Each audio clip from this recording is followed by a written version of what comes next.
Welcome, everyone, to the next session in our Heat Safety Summit. Trust that most of you have been with us from the beginning, but those who are just getting in for the first session here, if you haven't registered for safetynights.com, it's the only online community built by and for safety professionals, free to sign up. So take a second, take a look at it when you get a chance, and we'd love to have you on the community. But those who are just here for the Heat Summit, welcoming in here Bruce from Opticare Connect. We've got a great summit session for you today on Beat the Heat, a fun and practical guide to staying cool. So I'll turn it over to you, Bruce. We're looking forward to everything you have to say. Thank you, Brandon. Welcome, everyone. Appreciate you guys joining the webinar. Really looking forward to it. And really appreciate Safety Nights for putting on such a great webinar, making it free for all of us that care about employees and care about health and wellness and the culture of safety. We'll get started here. So Beat the Heat, fun and a practical guide, staying cool. So these are some goals for our talk today. By the end of the webinar, would like for each of us to be able to recognize and understand common signs and symptoms of heat illnesses. Also, some tips for handling heat stress, and we'll also get into prevention and management of heat illness.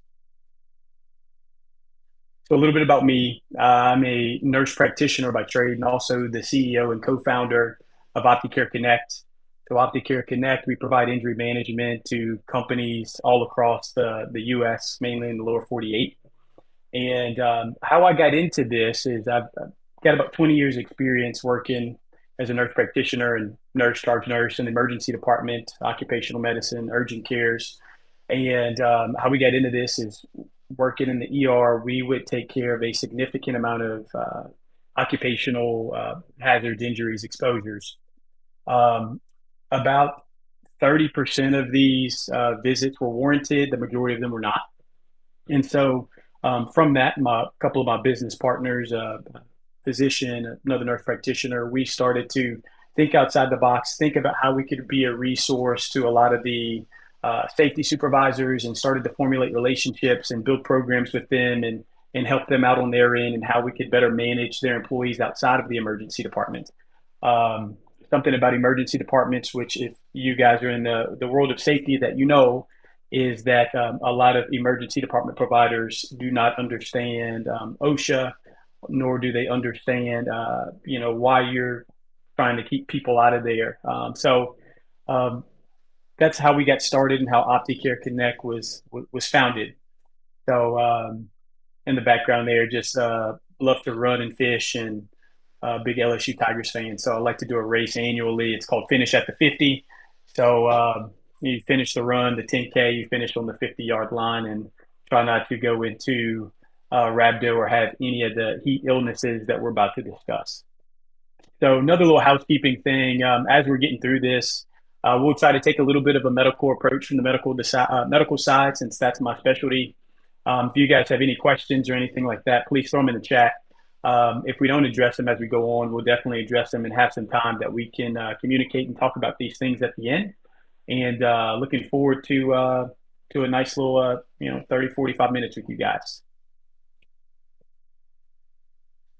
So if you could now in the chat, where are you guys joining from? Since you've heard a little about me, if you guys could take a second and just comment in the chat where you guys are joining from.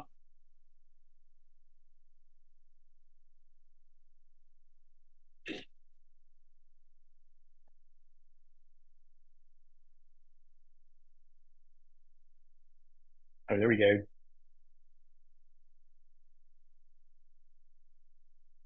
New York, Utah, Texas, Montana, Virginia, Wyoming. Hello, welcome. New York. Awesome. We have a few of these polls too, so we'll get some feedback from you guys as we're going along and talking about heat stress and illness. I'm from Louisiana, which is where we're located, and so it's already in the 80 degrees here. So glad to have each of you from all over the country.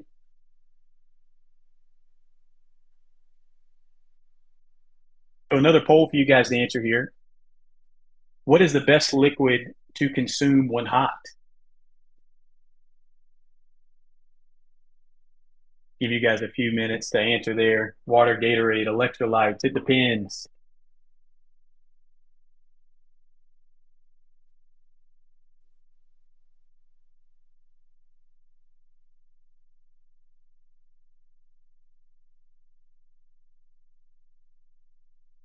Give you guys a few more seconds there.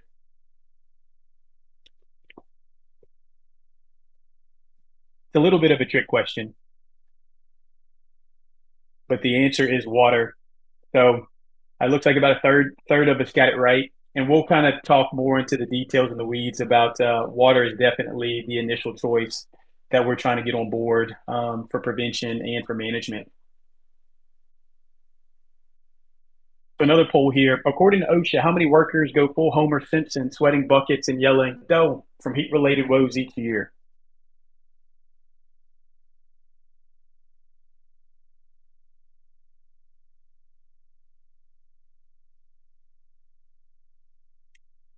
So this is how many heat-related illnesses do we expect or think we have each year?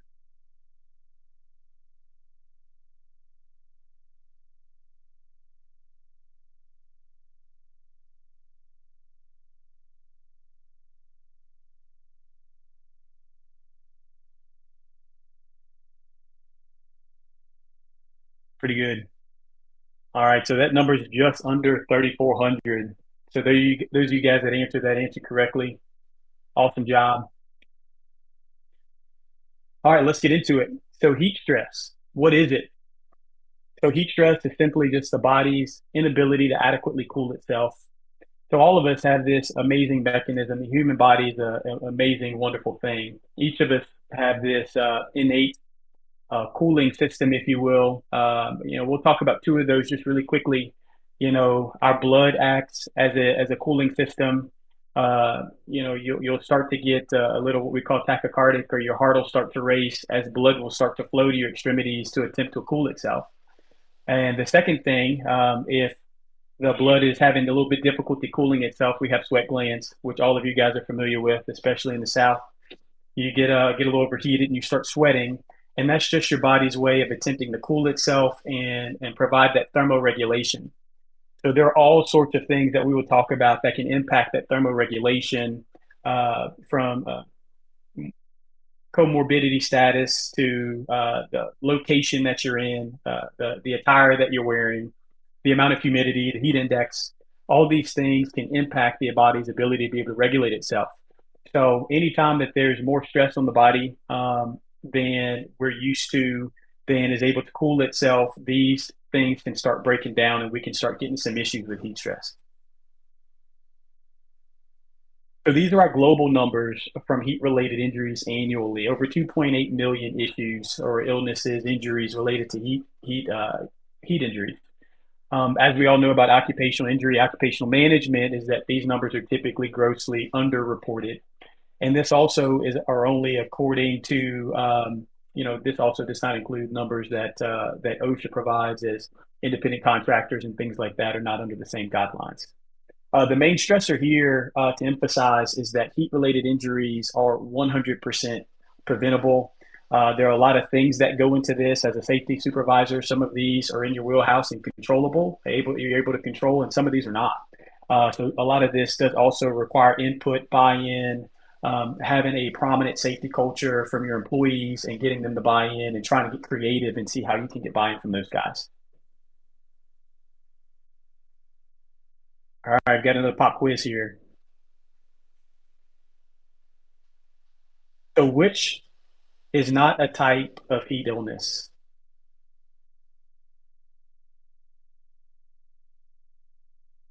So you've got heat rash, heat cramps, heat exhaustion, and heat stroke.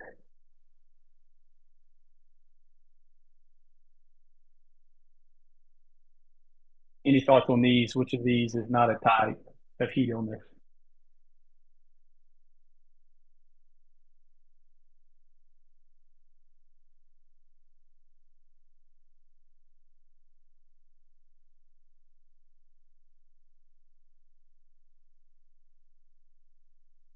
All right.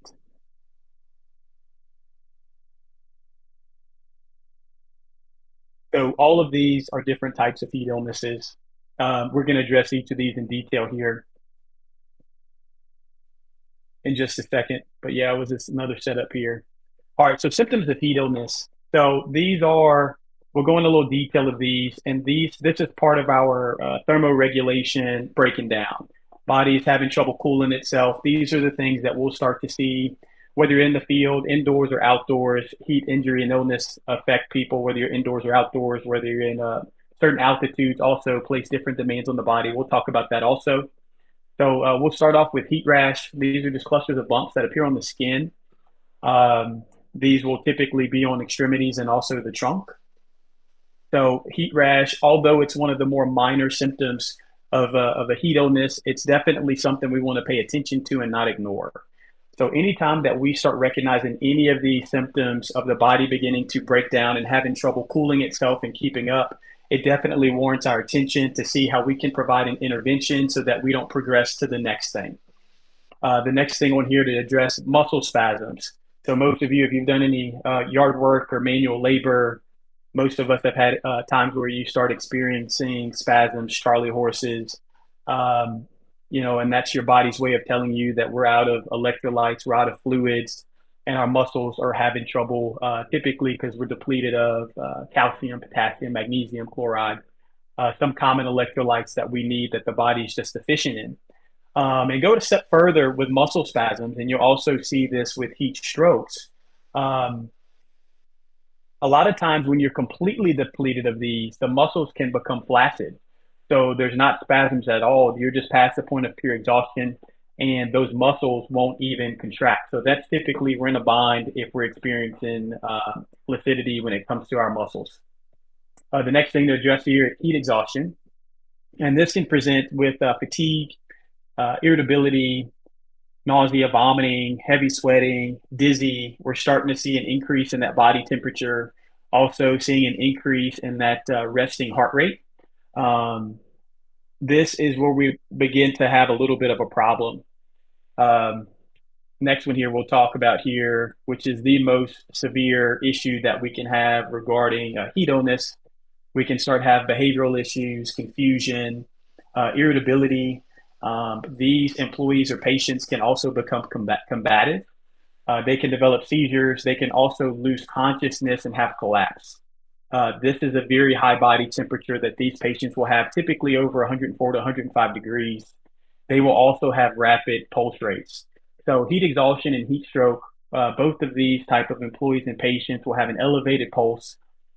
And a lot of times too, even when you remove them from the heat, try to start working on getting them cool, or getting them fluids on board and things like that, they will have a very high rebound pulse. And a lot of times they take, especially with the heat exhaustion, you're looking at 30 minutes to an hour to start getting their pulse and that body temperature down to begin the cooling process. So handling heat stress, I'll do a free plug. I think it was Drew had a session earlier yesterday, and he talked about the new OSHA rule proposals that should be coming out this year. So they are going to help us to regulate a lot of these things. So I think they do a pretty good job at addressing a lot of the things we see here on this list. And we'll kind of go through them, but there are also some things that we'll address that we would recommend that OSHA does not address. So handling heat stress, regular breaks is paramount. OSHA will have a ruling on that and recommendation on that. Utilize hydration stations, making sure that, and a lot of you may already have some of these plans in place if you're dealing with heat illness and heat injuries. Making sure that cool water is available, electrolytes are available, making sure that all the employees know where these stations are, know where the cooling stations are, um, schedule work rest cycles. This also deals with acclimatization, making sure we're acclimatized. We'll talk about that in a moment also. Also, keep in mind with the heat index, maybe if the hottest part of the day is going to be after lunch, maybe we can get some more of the manual labor done before that time. Really monitoring the frequent breaks. Avoid excessive caffeine. We'll also talk more about this. I put caffeine in there as one that kind of sticks out. We'll talk about diet and nutrition, but caffeine is something that, if you're like me, love coffee, don't start a day without it. So monitoring caffeine intake of the employees, especially if you have a camp outdoors or manufacturing outdoors, maybe instead of having additional coffee pots and things like that, replace that with some water and have a little bit less temptation once we start the workday for the employees to get a hold of additional caffeine, especially energy drinks. They are terrible for you. Energy drinks, they did some studies on energy drinks. They have a ton of sugar, a ton of caffeine. Energy drinks are essentially like mini stress tests. When I used to work nights in the emergency department, I would drink these nightly. And after talking with the cardiologist, it's essentially like a miniature stress test. And the amount of synergy as far as adverse impact that energy drinks have on you, just from going to half a serving to one energy drink to two energy drinks, it's almost like quadruple the adverse effects that it has on the heart, circulatory, and sympathetic nervous system. So definitely can cause some issues down the road the longer that energy drinks play a role in our daily lifestyle here. So another poll here: which organ is not affected or impacted by dehydration? We've got the kidneys, the heart, the brain, skin, and the liver.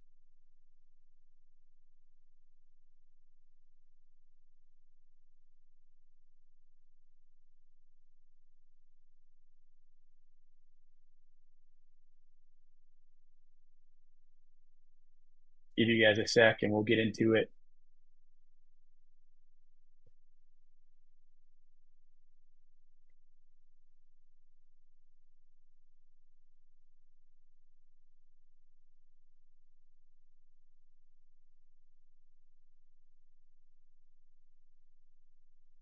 All right.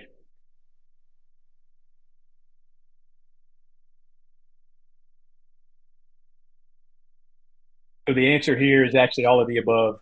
Um, I would have to agree. Just looking at it at bird's eye view, liver would probably be the least impacted. But the truth is that heat illness and injury, especially once the sequela of events start happening and taking place, it can cause organ failure, and that would impact each of these organs that we have listed. And we'll get into that also. We'll get into that a little bit more in just a minute. So, tips for staying hydrated like a pro. I think everybody kind of knows, and this is what we all think about here. We think about water intake. So, recommendation is up to 16 ounces of water when you're working in the heat or actively sweating every 20 minutes. So, the body can lose about a quart every hour from working in the heat. So, what we typically recommend our partners, several things. We encourage all of our safety workers to stress that workers should be drinking when working in the heat, or even working indoors, and there's a heat factor involved, that they should be drinking about 16 ounces every 20 minutes, even when they are not thirsty. So we definitely do not want to rely on thirst to determine when and how much and how often we drink. A fun fact that we'll see in just a second is the older we get, the harder the body has to hold on to fluids, and the least likely you are to even have the urge to drink. So the older you get, the less likely you have the urge to drink fluids. So we want to make sure that if we're actively working in the heat, when we're taking these breaks every 20 minutes or so, we need to make sure we're consuming at least 12 to 16 ounces of water. And so water is such a major contributor to thermoregulation.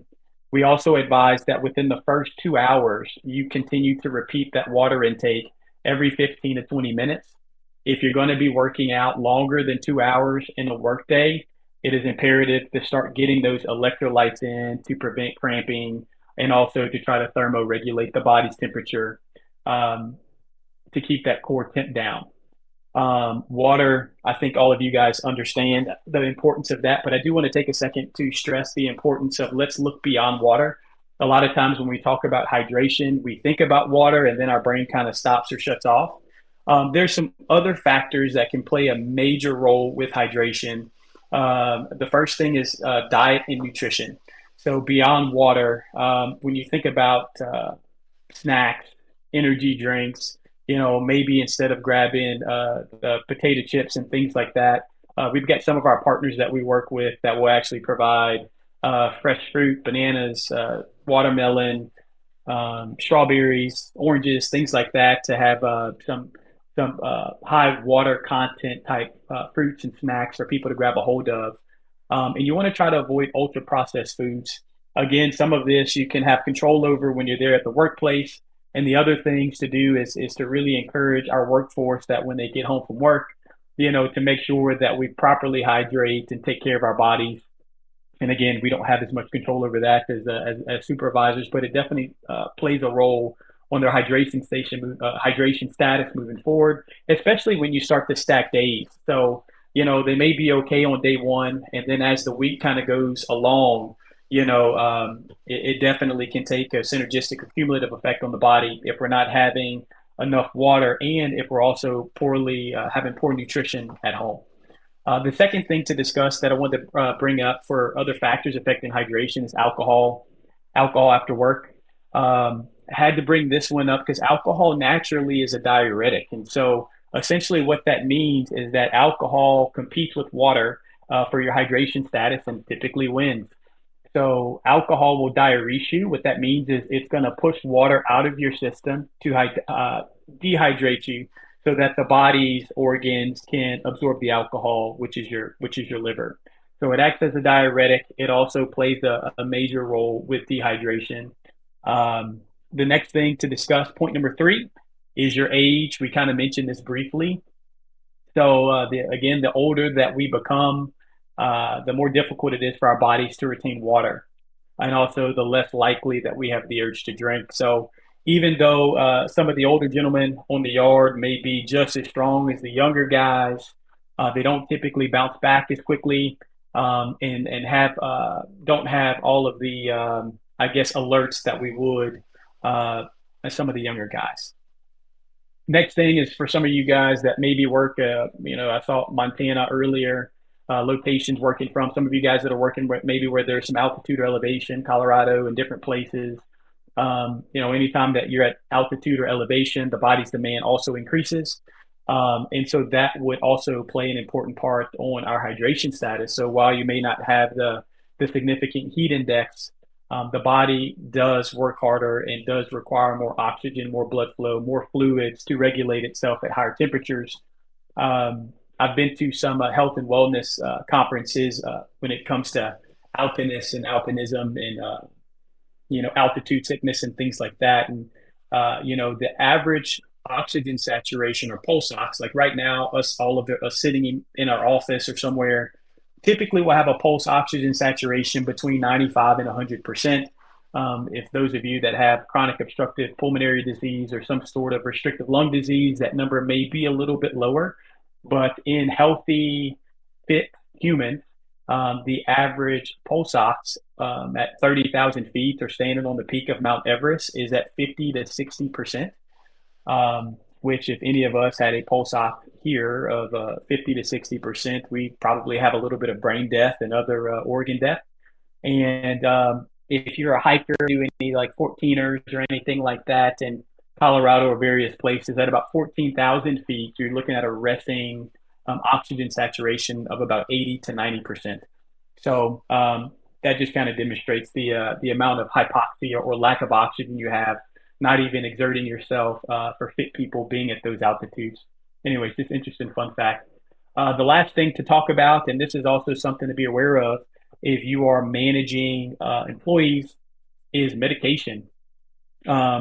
This is one reason I think it's good to have some sort of a medical surveillance program, before your company, you're hiring people to advocate for them to have a wellness check and also look at their pre-employment history to make sure that they're fit to be working, whether it's in the heat or in a manufacturing warehouse or food processing place where there's going to be a lot of ovens and heat's going to be a factor. So all of us are not starting at the 0 yard line. We're not all starting at the same point when it comes to heat illness and heat injury. Medications play a major role in that. So Some patients have hypertension, have high blood pressure, and they're taking diuretics, whether they know it or not, which automatically starts to diurese or dehydrate us. And I kind of explained that a little bit with alcohol. It's kind of the same concept with diuretics. Also, patients that are taking statins, atorvastatin, simvastatin. These are patients that are having hyperlipidemia. Currently, any patients that have had any sort of a heart attack, their cardiologist or primary care doctor will automatically put them on a statin. Statins are filtrated by the kidney and the liver, which also plays a part for the sequela when it comes to heat related illnesses and when we start getting in trouble with heat exhaustion and heat stroke and some of the things that they can cause. Also, small things that we might not think of, like antihistamines. You just have allergies and you end up taking Claritin Zyrtec, take some Benadryl because it helps kind of dry you up and send you to bed.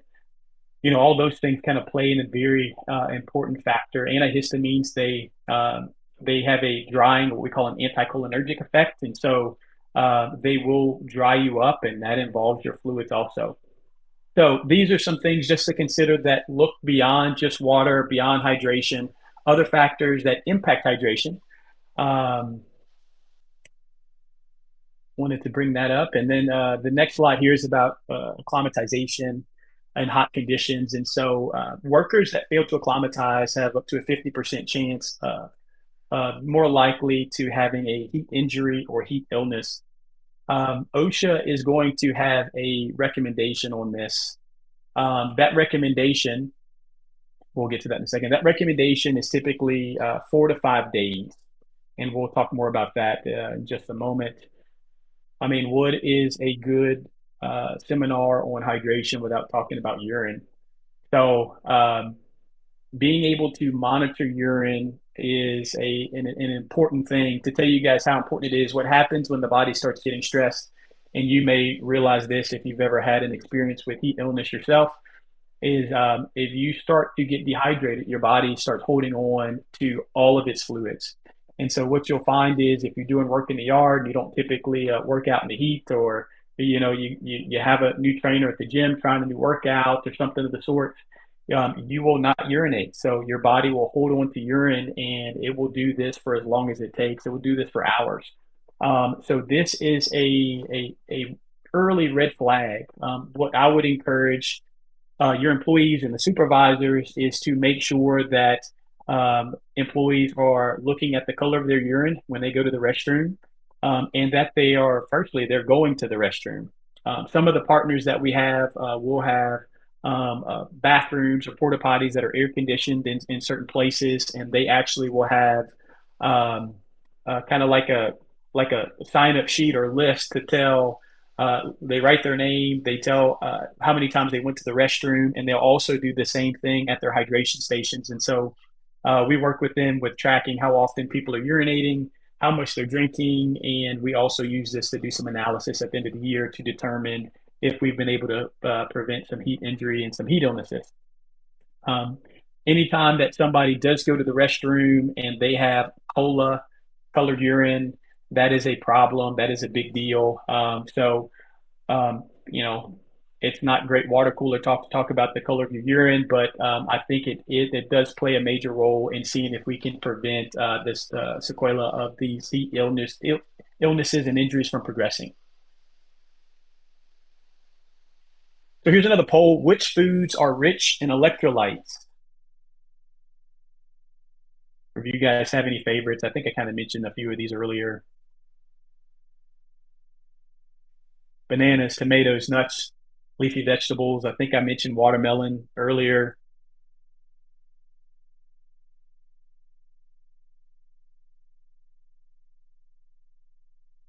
Bananas are some of my favorite. They're easy and quick to grab. They can grab them on the go, not too messy. That's one of my favorite things. We always have a bunch of those over at the gym. So this kind of goes back to the acclimatization. It's common for employees to relocate from northern states to the south into very warm climates, and these people, we definitely need to keep an extra eye on them to make sure that they're acclimatizing. When you think about um, when you think about certain disease processes that can happen as a result of heat illness and heat injuries, what's happening is there is a shock that's happening to the body.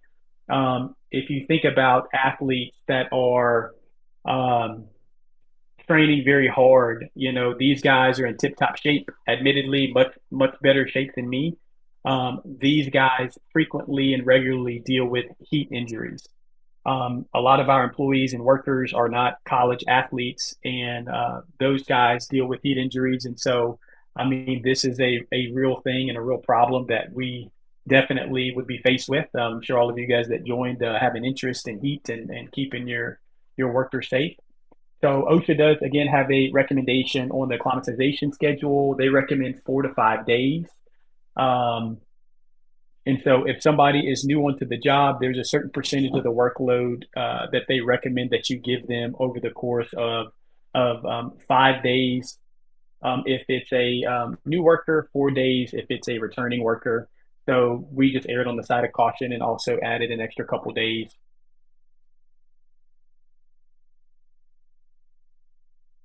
So handling heat stress.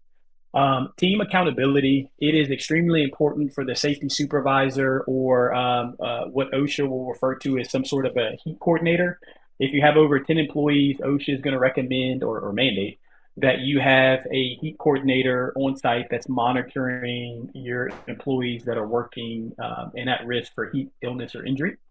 And so, team accountability and being able to, for the supervisor to disseminate information to their team, and also for the team to have a way to communicate, to have effective two-way communication with the supervisor, but also more importantly, if other team members maybe have a good vantage point to monitor other employees that you can't or don't have the bandwidth to watch, right?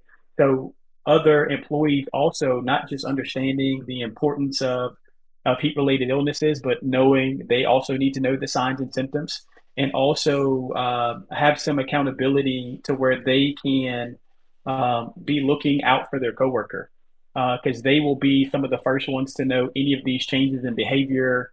They'll start to notice maybe people are stumbling and maybe they work together in some sort of a buddy system, and one of them says, "Hey, we've been working together for 2 hours, and you haven't urinated, and I've only seen you drink, about 12 ounces of water. You've only had a bottle of water in the last 2 hours." And so, having that sort of accountability is really your first line of defense by the time they get to the job site.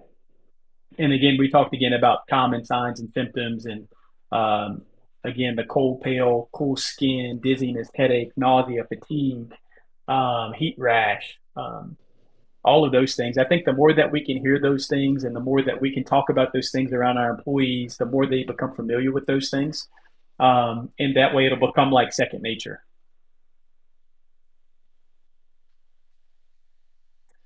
So annually, this is from OSHA, we have about 40 to 50 deaths annually. Most of these are a result of something called rhabdomyolysis. So when you break the word down, rhabdo, rod, myo, muscle, lysis is death or tearing. So it's essentially the dying or death or tearing of muscles. And so this happens when there is a shock to the muscles. This can happen from doing yard work. It happens to CrossFitters, marathoners. It happens to athletes. It happens on our job sites. We do everything that we can to try to prevent this. A lot of times when we have someone that is to the point of heat exhaustion or heat stroke, the sequela has already started to happen. A lot of times what happens is they will start to vomit. Once the vomiting starts and we are managing these, we no longer want to give them any fluids or liquid by mouth. We'll talk about that in a moment. But going back to rhabdo, what happens with rhabdo is those muscles become shocked. The heat and dehydration play a major part in that. Whenever that happens, the muscles release a protein called myoglobin.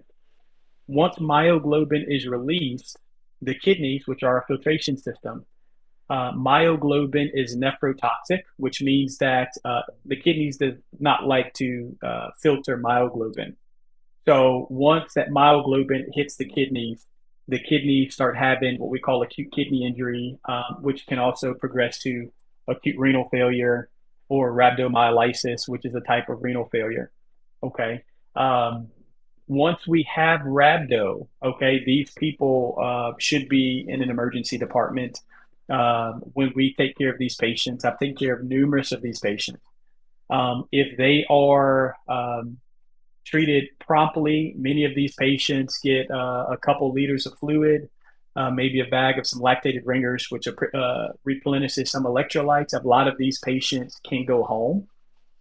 Um, we look at two main things when we decide whether or not to admit these patients to the hospital. We look at whether or not they have acute kidney failure as a result of the rhabdo, and we look at some of the breakdown of the muscle called creatinine kinase. The tricky thing with rhabdo is that whenever we feed them fresh off an event where they had a syncopal episode, which means they fainted or passed out, or they've been throwing up for the last 2 hours, a lot of times the lab work, even after giving them fluids, 6 to 12 hours later, those labs actually look worse. And so, while there always should be a concerted effort to get people out of the emergency room to reduce our lost time. Depending on the severity of the case, it may be worth having them there that extra day just to make sure that our lab work doesn't decompensate. Because what happens is if the labs decompensate, the next thing that we do to fix rhabdo is dialysis. So I don't know if you guys have ever known anyone that were had rhabdo to the point to where they needed dialysis, but that's pretty significant. That means that the kidneys are no longer functioning; they're in organ failure, and you have to send them to dialyze through an artificial kidney just so that we can um, maintain life essentially. So uh, dialysis prevents something called hyperkalemia. Hyperkalemia is an increase in potassium that can build up. Hyperkalemia causes sudden death. It causes a fatal arrhythmia, and it's one of the things that lethal injection that they will inject pure potassium when they are killing someone. So that's how that part works. So equally as important, significant dehydration can lead to rhabdomyolysis, which can cause hyperkalemia, which can lead to death. And so that's kind of how dehydration can lead to death. So what to do in a heat emergency? Um, we talked earlier about heat exhaustion versus heat stroke. If you'll notice, headache, dizziness, fainting are on both of these charts. We also will have these charts as a free resource for you after the webinar. So one thing that you don't want to do when you're in the field, you don't want to get caught up into thinking, okay, they have cramps, but they don't really seem confused. So maybe it's more heat exhaustion and not heat stroke, right? So if you have any kind of concern for heat exhaustion or heat stroke, we're immediately getting these people out of the heat, especially if there's any change in behavior. You know, if Jerry is typically extremely talkative and he's no longer talking, he's a little bit confused and dizzy, Jerry is needing some help. Okay. Um, so we're moving Jerry to a safe area. And if we have persistent vomiting, fainting, anything on the heat stroke side, we are calling 911. We're definitely calling 911. Okay. Once we call 911, you definitely don't want to leave the employee. You want to stay with him. There are things that we can do while we're waiting for the ambulance or EMS to show up. If they are confused, don't know where they are, or vomiting or unconscious, we're not giving those guys anything to drink.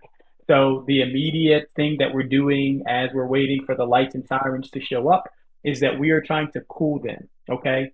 So we are taking ice water, we're dumping our ice water on their neck, on their head. We're putting ice packs under the armpits to the groin area. There's even times that we've recommended people, if you have a tarp, you can lay a tarp underneath them while they're laying in the tarp. If you have ice, you can dump ice in there. You can make your own plunge pool for them. Okay. Um, so the water immersion is one of the things that we do once they get to the emergency department to cool them. So a lot of the studies show that patients that are having heat stroke, even to the point of heat stroke, heat strokes can be 100% survivable if the body temp can get below 104 degrees within the first 30 minutes of collapse. So those minutes that you're waiting on the ambulance can really be the difference between somebody surviving heat stroke and not.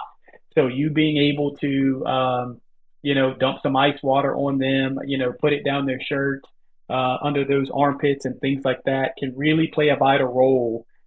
You can save a life by simply recognizing heat stroke, knowing your emergency action plan, calling 911, getting the supervisor involved, and beginning to try to cool the patient as best you can.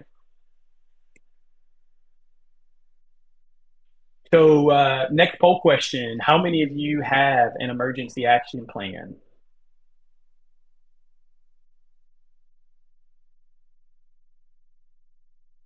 All right, we got a couple there. You guys have need some updating, and I think and it'll be a good time to review whenever OSHA comes out with their mandates, because they're going to mandate this action plan. It'll be a great time to revisit, and you guys can definitely share some wonderful information about from these webinar and these lectures that we've had over the last all week, really.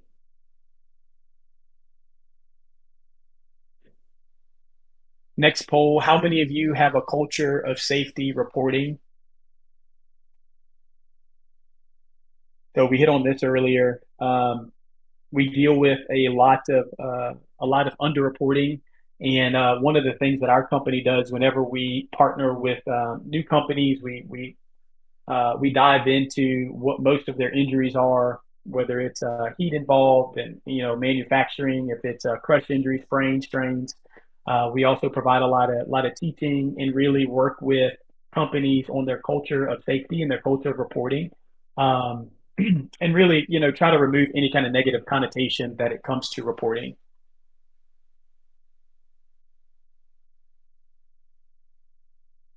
Okay, good. Most of everybody has a great action plan there.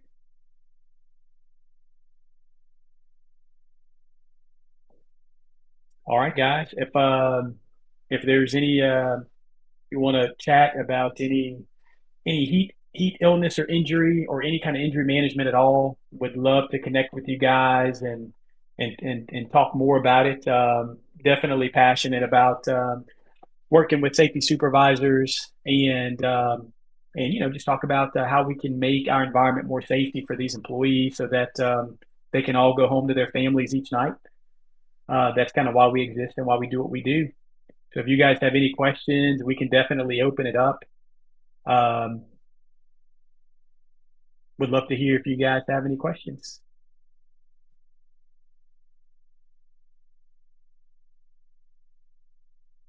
And also, I want to put this up there for you guys. If you guys have a phone or anything like that, want to take a picture, we've got some free resources that show the differences between heat exhaustion and heat stroke.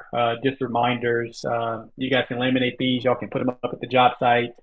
Some of our partners that we work with, we send documentation and information out like this for them, especially before it gets to be spring and summer. And this is something that they can kind of blast all of their employees.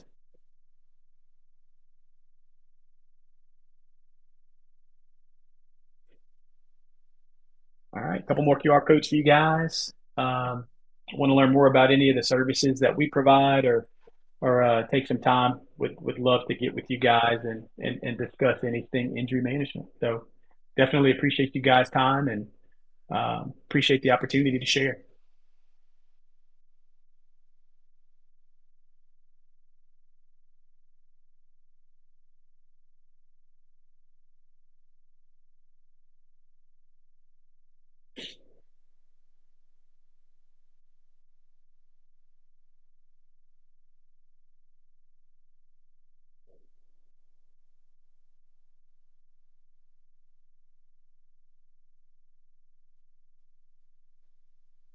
And thank you so much, Bruce. I mean, this has been a great presentation. We appreciate your sponsorship of the event, and always glad to be a partner with OptiCare Connect here. Encourage the audience to ask any other questions if you have them. If not, scan those QR codes and get with these folks to enhance your programs. But thanks again. Thank you guys. I appreciate all of you for joining. Appreciate your time.